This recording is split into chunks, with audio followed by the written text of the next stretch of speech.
ಅಪ್ಪಾಜಿ, ನಾನು ಚಿಕ್ಕವನು.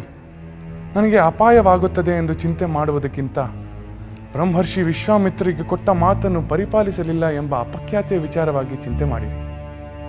ಇದು ರಘುವಂಶರ ಕುಲಕ್ಕೆ ಕಳಂಕವನ್ನು ಉಂಟು ಮಾಡುವುದು ಅಲ್ಲವೇ?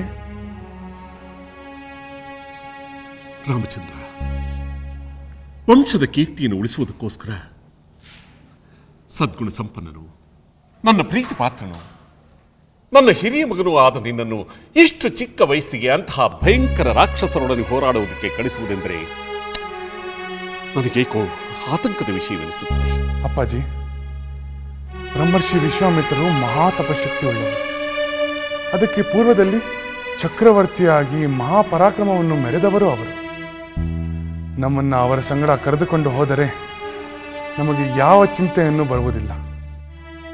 ಆ ರಾಕ್ಷಸರನ್ನು ನಿರ್ಬಂಧಿಸಿದ ಕೀರ್ತಿಯು ನಮಗೆ ಬರುವಂತೆ ಕೃಪೆ ಮಾಡುತ್ತಾರೆ.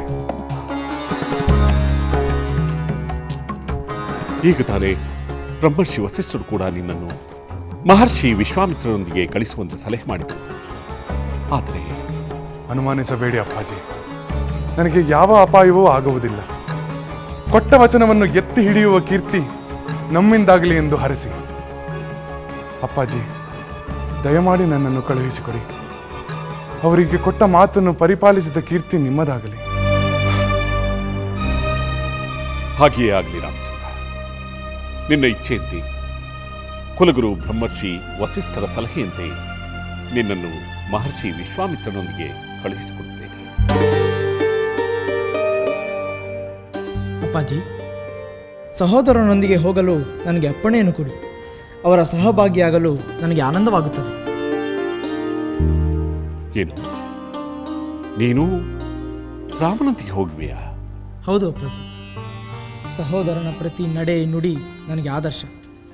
ನಾನು ಎಂದೆಂದಿಗೂ ಅವನೊಡನೆ ಇರಲು ಇಚ್ಛಿಸುತ್ತೇನೆ. ದಯಮಾಡಿ ನಮ್ಮನ್ನು ಕಳುಹಿಸಿಕೊಡಿ. ಲಕ್ಷ್ಮಣ, ನಿನ್ನ ಮಾತುಗಳು ನನಗೆ ಸಮಾಧಾನವನ್ನು ತಂದಿವೆ. ಮುಂದೆಯೂ ಕೂಡ ನೀವಿಬ್ಬರೂ ಒಂದಾಗಿದ್ದು ಕೀರ್ತಿಶಾಲಿಗಳಾಗಿರಿ. ಆಗಲಿ.